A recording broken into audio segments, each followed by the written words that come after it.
The two cars collided, and both I and another pregnant woman were rushed into the delivery room.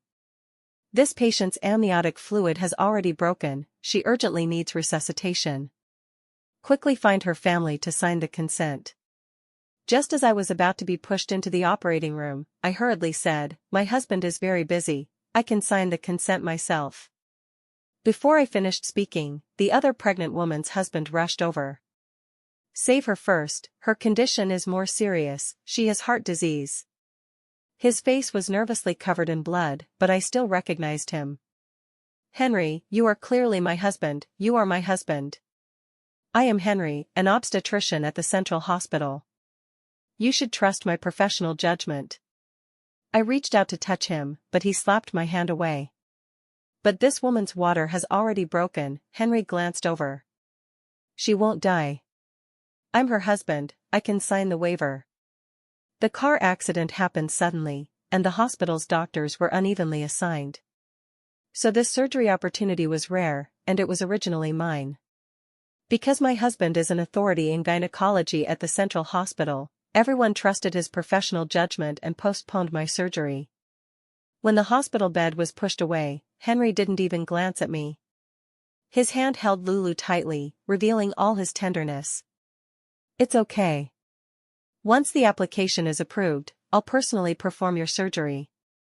You will definitely come out of the operating room safely." The gentleness in his eyes pierced me. I, without a bed, was placed in the hallway, watching his deep affection for another woman. Patients come and go, surrounded by their families. When they are afraid, there is always an arm to hold on to. And my arm has been granted permission to personally perform surgery on his goddess. He passed by me, paused for a moment, but did not turn to look at me. He left decisively, leaving behind an unclear sentence, "You won't die, please trust my professional judgment." I don't know how long that surgery lasted. While waiting, I drifted into a drowsy sleep. When I was awakened again, I found a crowd of medical staff gathered around me. "The mother is experiencing acute amniotic fluid embolism, quickly, contact the blood bank. Dr. Henry. Hurry and call him, he's the only one in the city who has handled amniotic fluid embolism. None of us have experience." Amid the frantic footsteps of the group, my hospital bed was swiftly pushed by several male nurses who comforted me. They said it was going to be okay. They said my husband was the city's most authoritative obstetric expert, having handled 2 cases of amniotic fluid embolism with a success rate as high as 99%.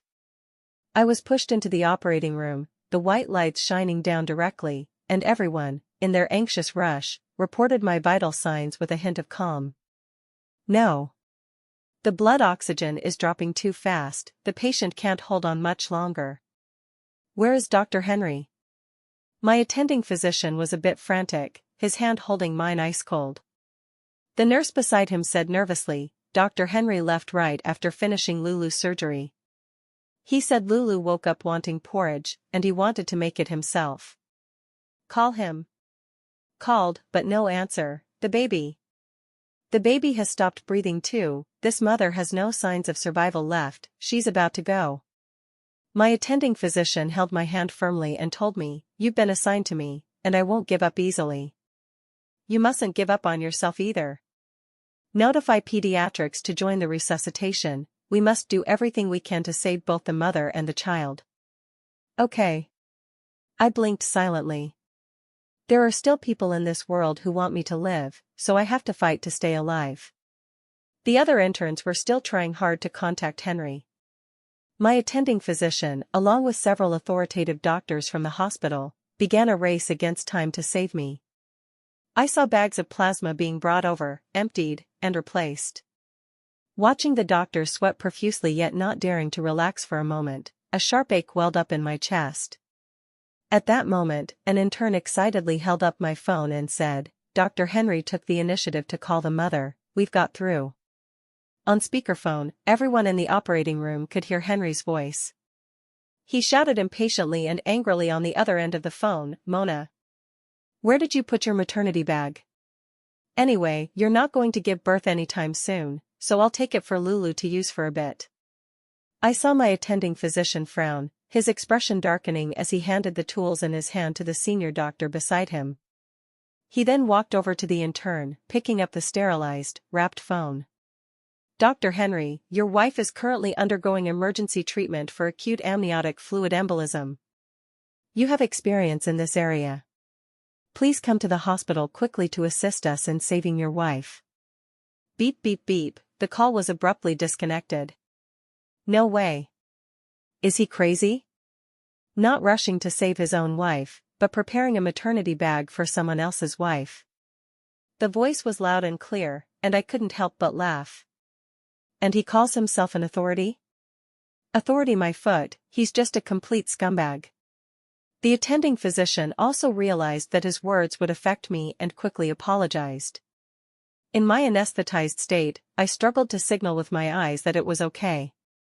Because I felt he was right to scold me. But in that moment, despair was consuming me, devouring my last bit of stubbornness. "Maternal blood oxygen is dropping rapidly, notify the blood bank to continue dispatching plasma." Linjiang Hospital began urgently coordinating plasma supplies with hospitals across the city. The case of a mother with amniotic fluid embolism at this hospital had become widely known. Even news reports had started broadcasting about it. At this moment, the central hospital finally sent down a doctor who had previously handled amniotic fluid embolism surgeries. As soon as he came in, he hurriedly said, "What a coincidence, Dr. Henry's wife at our hospital just gave birth, and I happened to come to visit. Then I ran into your situation, so I quickly applied and came over to help." Dr. Henry's wife? My attending physician instinctively looked at me. Henry's colleague, having dealt with several cases of amniotic fluid embolism alongside Henry, wasn't overly anxious. Once they arrived, they stabilized the situation. Seeing that my indicators were gradually returning to normal, they began to lighten the mood and started chatting. I just came in and saw the pediatric department had successfully resuscitated the newborn, a plump, healthy little boy. I even called out several times, but the child's father never showed up. How is this a single mother? The attending physician cleared his throat twice. It's strange, Henry's wife is staying in room 303. Why hasn't he come to assist you all? He's supposed to be an authority in this field. Could it be that because his wife is giving birth, he's too worried and refused this chance to save a life? As he spoke, an intern who had had enough directly retorted, "Dr. Lee, the one lying in front of you is actually Dr. Henry's wife, Mona." Dr. Lee chuckled lightly, "Kids always talk nonsense. I've worked with Henry for so long, I know who his wife is. It's Lulu, not some Mona. We're doomed." The attending physician watched as my previously stable vitals rapidly declined. He immediately anxiously said to Dr. Lee, "Why would we lie to you? This is Henry's wife," he admitted it himself. "After you said all that, the patient's will to survive, which was barely hanging on, has now almost vanished." Dr. Lee slapped his forehead, "I thought you were joking." At that moment, the sound of a baby crying echoed. The attending physician said to the two doctors in pediatrics, "Quick, bring the baby over for the mother to see." I forced my eyes open and saw the baby, a little bluish-purple, and couldn't help but smile. He really was ugly, looking just like Henry. But I still loved him so much, a kind of maternal love that I physiologically couldn't control, and that made me feel disgusted. After a day and night of rescue, and more than 500 plasma transfusions, I finally survived. After leaving the ICU, I was transferred to a regular ward.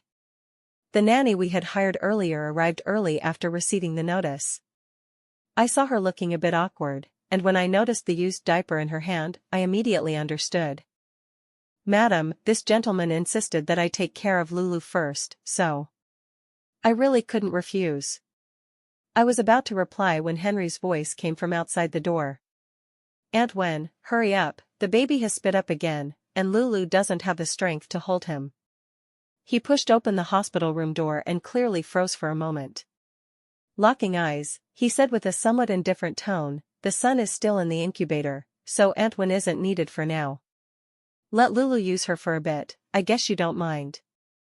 By the way, I've informed your parents to come take care of you." Taking care of Lulu has worn me out, and I just don't have the energy to look after you anymore. Please understand." As he spoke, several of his colleagues approached, carrying a large pile of gifts. "What are you still doing here? Your sister-in-law is looking for you. What's wrong with Lulu?" He instinctively thought his sister-in-law was Lulu and hurried over anxiously. A few colleagues followed him, leaving only Antwin looking puzzled. "Are you really Dr. Henry's wife? Isn't Lulu Dr. Henry's friend? Why does everyone call her sister-in-law?" I smiled and said, "Maybe everyone's got the wrong idea. Antwin threw down the cloth by herself. He doesn't have a mouth. He gets misunderstood and doesn't even know how to explain. I think Dr. Henry is just scheming, hoping others will think his wife is Lulu. Even someone unfamiliar with Henry could see his intentions at a glance. Lulu was the goddess he longed for but never got during his school days. He didn't even dare to confess to her, but his secret crush was widely known. If it weren't for accompanying him to a class reunion once, I wouldn't have known that Henry, such a proud and arrogant person, could also stoop so low. When facing Lulu, he always kept his head down. His roommates joked to the recently divorced Lulu, "Goddess Lulu really has bad luck."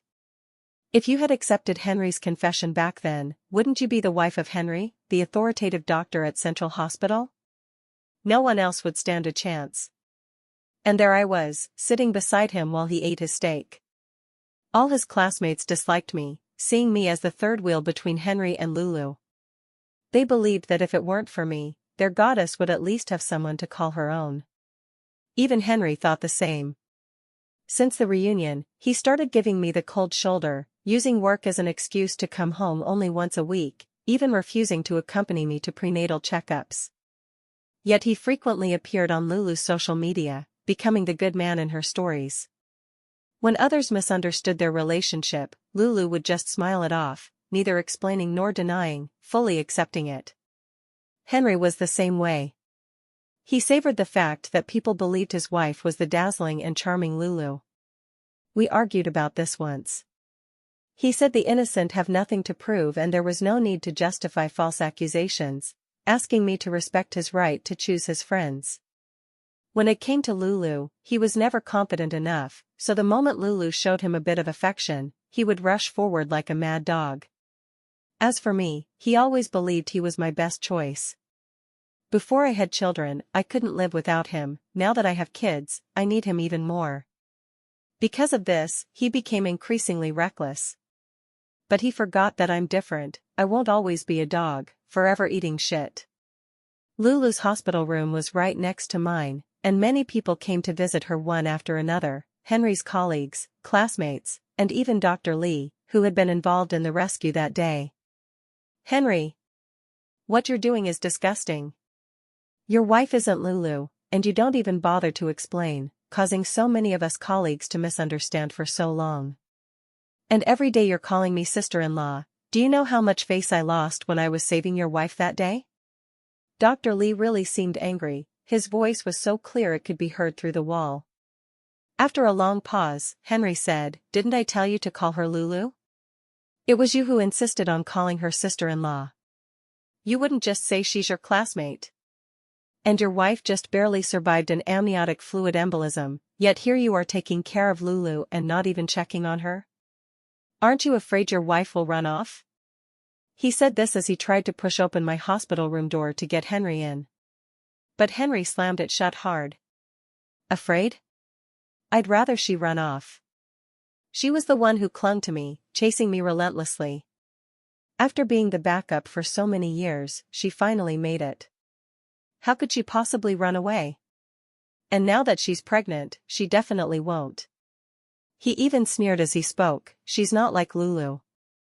Lulu has a heart condition and poor health. She's an athlete. An amniotic fluid embolism is a big deal for others, but for her, it's nothing. You're supposed to be a gynecology expert. How could you not know how high the mortality rate of amniotic fluid embolism is? The woman who died under your care last year was an athlete with a very strong body. But amniotic fluid embolism kills within half an hour of onset. Your wife is lucky, Even the king of hell must have seen how miserable her marriage was and taken pity on her. Dr. Lee was about to wear out his tongue, but Henry still didn't come in. He just transferred me 20,000 without a word, telling me to take good care of myself. I blocked him and deleted all his contact information. Before going to bed that night, the attending physician informed me that I was showing some improvement. Reporters from the city wanted to interview me. After all, there aren't many who survive amniotic fluid embolism, a condition with a 99% mortality rate. Don't worry, the interview will be over quickly. The leaders from the Central Hospital and several major hospitals will also conduct postpartum consultations for you. It's a good thing for you. All right. I agreed readily. Henry was also there on the day of the interview. Dressed in a suit, standing among the crowd, he kept recounting the difficulties he faced during the amniotic fluid embolism surgery. Dr. Lee beside him hung his head in dejection, saying nothing. The leaders from the Central Hospital looked at Henry with admiration, occasionally expressing their sympathy. As doctors, the last thing we want is to operate on our own family. And Henry was facing the lives of both his wife and unborn son this time. It truly takes a strong heart to withstand such pressure and achieve such a perfect outcome. His direct superior praised me profusely and even gave Henry a knowing look. Henry pushed through the crowd and came up to me. You know, I'm about to get promoted soon, and this time it's a real opportunity. Luckily, it was you we saved. If it had been someone else, it would have been harder to manage. Just don't say the wrong thing later. Remember, I personally performed your surgery, it has nothing to do with anyone else. The rest, our leadership has already smoothed over for me. As usual, he rubbed my head with his hand, but since I hadn't washed since giving birth and there was a bit of an odor, he wiped his hand off with a look of distaste. When the interview began, my attending physician arrived late, held back by the staff at the Central Hospital. A reporter thrust a microphone in front of me. Ma'am, after surviving such a near-death experience, what is the first thing you want to say? I pondered for a moment, holding the microphone. I should thank the doctors for their unwavering support, and for never giving up on me when I was about to give up on myself. The reporter caught the hint of a scoop, glancing at Henry and then back at me. So, which doctor do you want to thank the most this time? I saw Dr. Lee already preparing to turn and leave, so I quickly pointed toward the door. My attending physician and the one from Central Hospital. All the cameras focused on Henry, who was even ready with a speech, while I pointed to someone else. And Dr. Lee from Central Hospital. The scene erupted in surprise. Henry stared at me wide-eyed, holding his phone as if he wanted to send me a WeChat message, but after hitting send, his expression grew even darker. Dr. Lee was stunned to be singled out by me, then seemed on the verge of tears. The reporter, a bit flustered, hurriedly asked, "Is there more?" I smiled and said, "Of course there is. The person I am most grateful to is my husband." Henry's expression changed instantly, looking at me with deep affection. But the next second, upon hearing my words, his smile vanished. If it weren't for him choosing to abandon me at a critical moment to perform surgery on his goddess, I wouldn't have met the persistent attending physician or Dr. Lee, who tirelessly came to assist. I also have to thank my husband's goddess, Lulu. If it weren't for her, I wouldn't have known that amniotic fluid embolism was just a minor surgery, in my husband's words, something that wouldn't be fatal. Lulu, who was watching everything from outside, looked unusually pale. Henry's superior urgently called off the interview. Henry was scolded by his superior and, furious, went to my hospital room, only to find Antwin cleaning. "Where's Mona?" "She was just here a moment ago, so where did she go now?"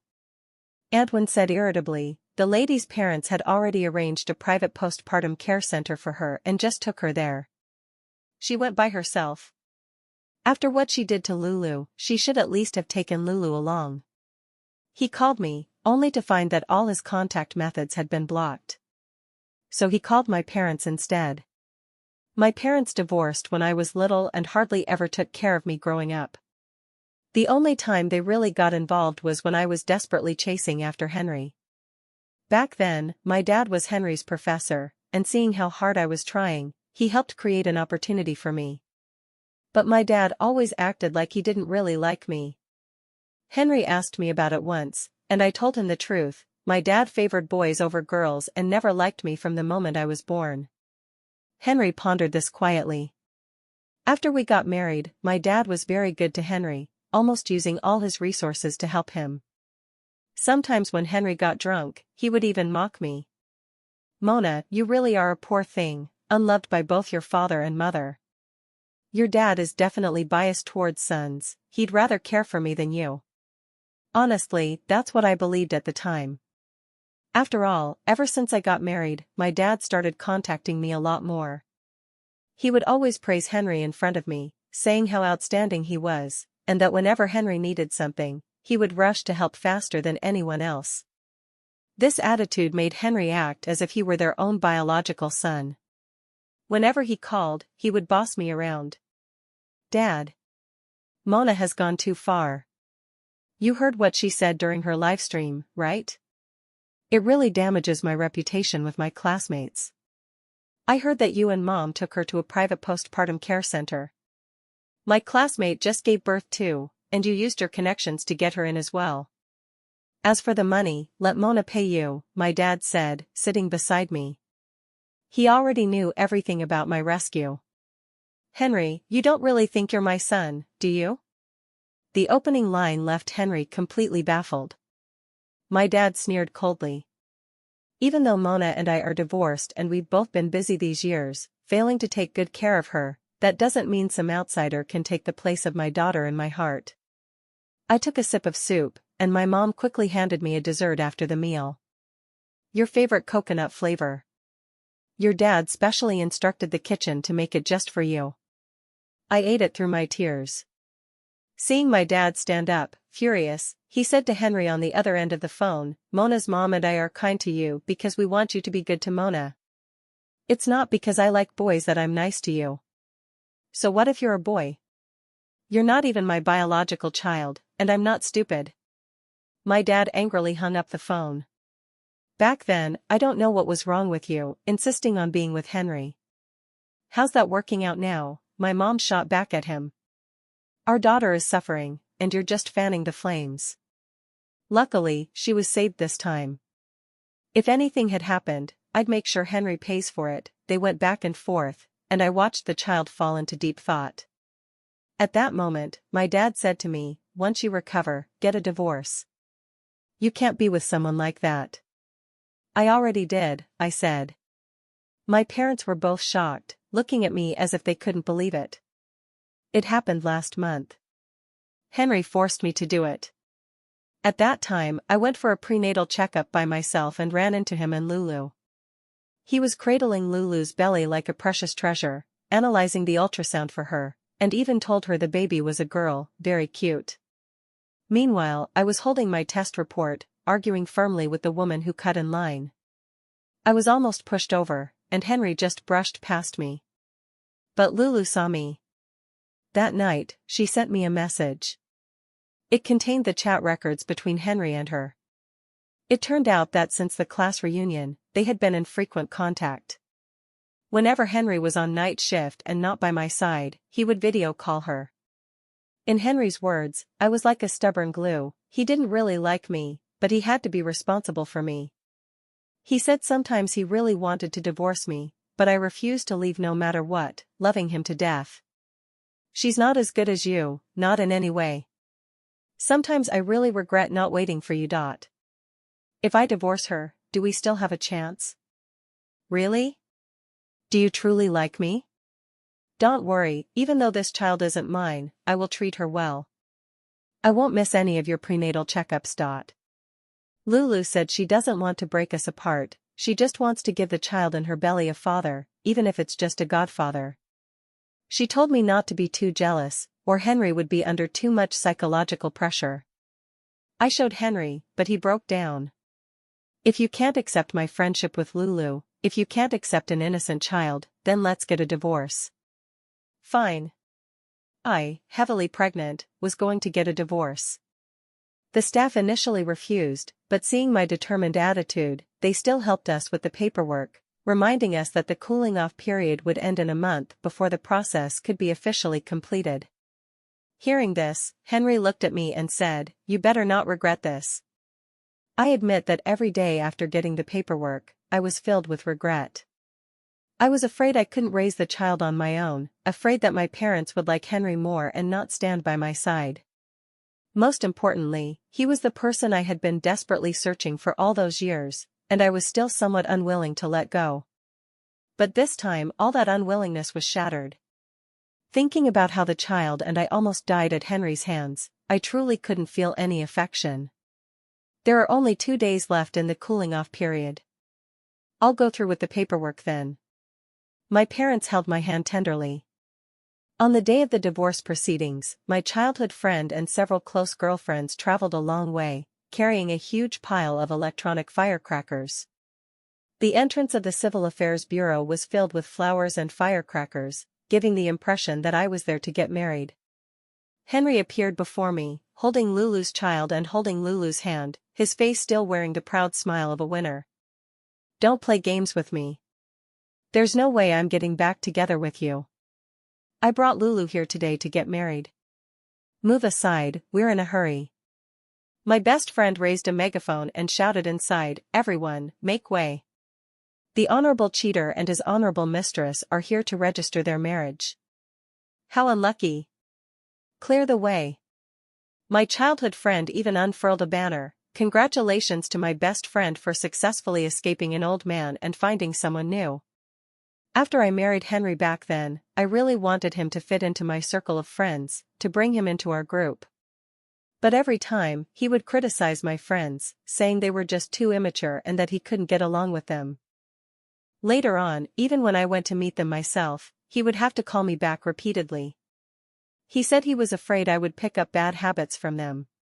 But I knew the real reason was that he felt insecure, knowing he was 5 years older than me and that stepping into my circle shattered his confidence. Facing a bunch of young guys, he fell into a state of self-doubt. At that time, I sympathized with his grievances and gradually started attending fewer gatherings with my friends. But I never took his advice to block them all. Instead, I created a secondary account and would occasionally vent about him to my friends. This time, when I just announced the divorce, they enthusiastically expressed, "Finally, you've opened your eyes." One after another, they traveled from afar to come celebrate with me. While sitting over there handling the paperwork, I glanced at Lulu's child and noticed her eyes were somewhat vacant and unfocused. Normally, a child at this age shouldn't be like that. After all, my mother is a pediatric specialist, and I was studying pediatric neurology at the time, so I instinctively felt something was wrong. This child was very likely to have cerebral palsy, and one of the rare cases caused by a genetic mutation. After finishing the paperwork, I kindly gave a warning. Henry shoved me away. "Aren't you being too cruel, cursing a child like that? And I'm an obstetrics and gynecology expert, surely I know more than you, a medical student who dropped out halfway." I smiled. Believe it or not, it's hard to reason with a damned ghost, and I'm just blunt. If you love her, let her die. Without the burden of his wife, it felt like my old self had suddenly returned. We even watched Henry and Lulu finish their paperwork together. I stood by without any reaction. My childhood friend laughed and said, "Your ex-husband was shaking with excitement, he finally married his goddess." Looking into the mockery in her eyes, I had a feeling she knew something. After all, she was a lawyer. Lulu's husband used to be a well-known self-made man in the business circle, but their divorce was far from dignified. Rumor had it that Lulu was kicked out. She said that her husband had an affair and she caught him, but she was too naive to handle it. The mistress and her husband transferred the marital assets, and in the end, she didn't get a single penny. I asked her about it. My childhood friend burst out laughing. "No way. You really thought Lulu was some innocent little flower? She cheated with 3 men in 1 year. Her husband forgave her again and again, but finally, he couldn't take it anymore and divorced her. She left the house with nothing because Lulu gave the money her husband had given her to her new boyfriend, who then ran off. She lost both her man and her money. I had wanted to warn you both about this woman a long time ago, but who knew your ex-husband would fall right into her trap? Speaking of the ex-husband, he has nothing to do with me. As soon as I stepped out of the Civil Affairs Bureau, Henry glanced at me. I'm not going to keep the child. I want to treat Lulu's child as my own. If I took the child, I'm afraid I wouldn't be able to treat both kids fairly. Don't worry, I'll tell the child that his father died early. Mona, the way you stubbornly hold your ground is really quite funny. Henry smiled, took Lulu's hand, and opened the car door. Just as he was about to get in, I closed the door. My car, premarital property, and I almost forgot to say, give me the keys. My childhood friend and bestie got into the car as fast as they could. I slammed on the gas, and the exhaust fumes blew right in Henry's face. Months later, my body had mostly recovered, and I started working in the pharmaceutical field, wildly leveraging my dad's lingering influence to have him take me to various banquets. I quickly made a name for myself in this circle. Even the central hospital where Henry worked began reaching out to me proactively, hoping to collaborate and purchase some advanced medical equipment. That day, I was having dinner with several representatives sent by hospitals. Liam, the attending physician who once took care of me, had now become quite capable on his own. As we clinked glasses, he laughed and said, "Mona, you've been gone just a few months, and I barely recognized you. The difference is really huge." I tilted my head and smiled shyly. Maybe it's because I'm getting old. After all, having a child has worsened my skin, so it's understandable not to recognize me. He shook his head. It's that you've become more confident. By the way, how's Vito? A few nurses from our department keep asking about him. I smiled as I showed him the photos of the child. Since he was born, the album has been almost entirely filled with him. At first, he and Henry looked like they were cut from the same mold, which annoyed me whenever I saw it. But now that he's grown, he looks more like one of our family. While I was looking, someone quietly stood behind us without either of us noticing. Henry stretched his neck to look at my phone screen. At that moment, I still hadn't realized there was someone behind me, so I kept scrolling. Suddenly, I came across a group photo. Liam laughed. Boyfriend. My face immediately flushed. Well, he couldn't really be called a boyfriend yet, we were just getting to know each other. He's my best friend's older brother. I'd met him before, but recently, because of a pharmaceutical project and since he's a neurosurgeon, we've been in contact more often. He looks kind of familiar. He paused thoughtfully, then said with surprise, the autistic genius doctor from neurosurgery? As soon as autism was mentioned, everyone turned to look. Indeed. He has a rare condition called autistic savant syndrome. I smiled and nodded. It's spectrum autism, and he's much better now. Just then, a mocking voice came from behind. So you left me and found an autistic guy? Mona, you're really something. I turned around. It was Henry. I'd heard he wasn't doing well lately, and most of his recent surgeries had been handed over to Dr. Lee. The only surgery that almost caused the patient to die from massive bleeding was already shelved by the central hospital. He was only allowed to handle outpatient cases. I thought I wouldn't see him today. He confidently sat down next to me, and I glanced at him. This seat isn't yours, he sneered. Who doesn't know that our central hospital is the biggest buyer of your washing equipment? If I don't sit here, then who will? Mona, you'd better not play hard to get with me. I know you've been secretly digging into why I'm here. Don't think that just because Lulu and I are divorcing, I'll come running back to you. I rolled my eyes at him. Please get up from this seat. He grabbed my hand, holding on tightly. You've made enough trouble. My patience has its limits. Just as he was about to sit down, Dr. Lee arrived late, holding his wife's hand. He frowned when he saw Henry. Didn't the hospital reject your application? Why are you still here? Dr. Lee's appearance darkened Henry's face. He grabbed me tightly. The hospital rejected me, but my ex-wife won't, right? Mona. I looked at him, wondering where he got such confidence. Exactly. I won't reject you, I'll kick you out. Security.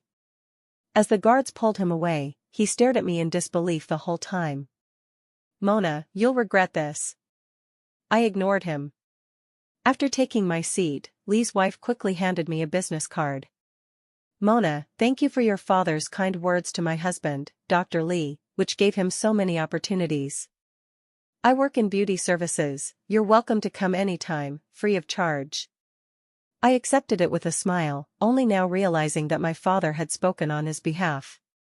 After Henry left, everyone chatted happily and quickly settled on a direction. After finalizing the contract, I was about to go have a drink with my best friend. Just as I stepped out of the hotel, I saw Lulu. She was getting cozy with a young actor, her cheeks flushed. I watched them get on the elevator, and just as the doors were about to close, Lulu happened to make eye contact with me. She looked momentarily startled. But what did that have to do with me? I turned and got into my best friend's car. On the way home, Henry, whom I had just unblocked not long ago, suddenly messaged me. He didn't expect me to unblock him. I want to see my son. After all, I'm his father. Can I see him? He sent many messages. I replied with one sentence, he doesn't have a father. You should take good care of your child with Lulu. Then I blocked him again. But I never expected to see Henry at my house a few days later. That day, I had just finished working overtime when my best friend asked her brother to pick me up. Our relationship had deepened, getting someone with autism to actively care about others was already quite rare. As I stepped out of the elevator, I saw Jay holding a small cake and a bouquet of sunflowers standing in front of me. I heard you like sunflowers, so I bought you a bunch. This is a tiramisu for you. When we got home, he skillfully entered my security code. Mom, Dad, Jay is here for dinner, I said, just as I noticed Henry sitting on the sofa, staring in shock at me and Jay, arm in arm. Jay wasn't familiar with Henry, but upon seeing him, he instinctively greeted him and naturally placed the flowers in my room. Auntie, let me help you, my mom said as she came out of the kitchen. Forget it. Your hands are precious, just wait and eat. My mom glanced at Henry, are you done talking? It's time to eat. Henry stood up and went straight to the spot he used to sit in when he came to our house for meals. My parents looked at him in shock. We never said you could stay for dinner. I meant once you're done talking, just leave and don't hold us up, my dad said as he opened the door. I'll find someone to help you with the kid. It's getting dark, if you don't leave soon, you won't catch a cab. Henry looked at me, Mona, can we talk? I shook my head. There's nothing left to talk about. I went inside and told my mom I wanted extra chili today because I was craving something spicy. Then Jay glanced at Henry. Want me to press the elevator button for you? That sentence infuriated Henry beyond measure. He stormed off angrily. After he left, my dad shut the door firmly. What bad luck. I was planning to go to your childhood friend's house today to pick up the child, but as soon as I stepped out, I ran into Henry. He said he was coming to see the child, so your mom and I didn't go to pick the child up. He came to see the child without bringing anything, not even knowing the child's name, and still has the nerve to act like a father. My mom brought the dishes over, and Jay took them, looking at me as I kept shoveling food into my mouth. He laughed and said, You don't have. Don't worry, people don't eat the same pile of shit twice. And my dad told me that Lulu's child does indeed have problems, which have only recently become apparent. Henry wants my dad to help find a neurosurgeon to take a look. He asked for my opinion. I have no objections. After all, I have no feelings for Henry. Without love, there's naturally little hatred, mostly just helplessness. And since Jay was seconded to the Central Hospital due to his superior skills, I went to see him there. As soon as I walked in, I saw Dr. Lee. He smiled and came over. Jay went to a meeting. You can wait in my office, it's pretty hot outside. I nodded and followed him to the office. When we pushed the door open, Henry was there too. He and Lulu seemed to be arguing. Lulu was shouting loudly about wanting a divorce.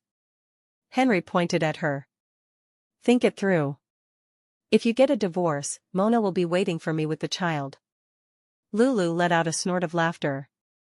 She's already blocked you. How could she be waiting for you? Now she's Mona, and her boyfriend Jay is the head of neurology. You haven't even seen the child. How can you be so confident? Henry laughed. She can't live without me at all. Looking for Jay is just to make me angry, to get me to come back. You're overthinking it, I said with a smile as I pushed open the door and walked in with Dr. Lee. The two of us sat there chatting as if they weren't even nearby. I received the invitation to your engagement with Jay. I'll definitely bring my wife along then. It's my honor. Jay keeps telling me how well you take care of him at the hospital. You know, he's a bit autistic and doesn't have many friends, so please look after him, Dr. Lee said with a smile and a nod. Henry grabbed me roughly. Mona. I'm about to get divorced here, and then we'll remarry. Don't marry that autistic guy. Who wants your third-hand goods? And autism is definitely better than being a piece of trash like you. Mona, you weren't like this before, you used to be. I pushed him away helplessly. I wasn't thinking straight before, but I've gotten better recently. Don't hold me like this. Your wife is still here, and it wouldn't be good if she misunderstood. After Lulu chuckled softly, she turned and walked away. Henry's eyes widened. Lulu waved at him and just left. After that day, Henry went crazy trying to make peace with me, showing up under my building every day. That day, he was still waiting outside in the heavy rain. He didn't leave either. When I went downstairs holding an umbrella, Jay nervously asked, should I make him some hot water? I shook my head. Seeing me approach, Henry choked up and said, I knew you wouldn't be so heartless, that you still care about me. I smiled and replied, you're overthinking it. I just ordered a cake for my partner's birthday and came down to pick it up. I took the cake from the delivery guy's hands, turned to Henry, and said, a good ex should be treated like they're dead. He grabbed my hand, and I spun around and slapped him. Stop pretending to be sentimental here. I'm not in the mood to play with you. If you can get as far away as possible, then do it. I don't want to see you again. When I went upstairs, there was a loud bang downstairs. But I didn't pay it any mind. It was only much later that I found out Henry had gotten into a car accident that night. He was paralyzed. Lulu didn't divorce him but sent him to a nursing home, moving into the house Henry had bought with her new boyfriend. She was spending Henry's compensation money. Only, her plastic surgery had failed, and after complications and infection, her face became disfigured. Although the child's surgery was successful, treatment was delayed because the new boyfriend had swindled the money away. My childhood friend shook her head when she heard this. See? There really is karma in this world. Then she picked up my wedding dress and looked at me. Wearing black to the wedding? Your little boyfriend does have some ideas. I smiled and shook my head. The idea of wearing a black wedding dress was mine, and Jay only nodded. The only time he ever contradicted me was when I said I liked him so much that I could have children for him. At the time, it was just a metaphor. After all, I had experienced amniotic fluid embolism, and having children was a challenge for me. But he immediately covered my mouth, saying he didn't need that. As a doctor, he knew very well the risks a woman who had already suffered amniotic fluid embolism would face if she got pregnant again. I don't want you to have children for me. I want you to live well for me, to become the person you love most. After we got married, everything was good except for his bouts of withdrawal. He loved me deeply.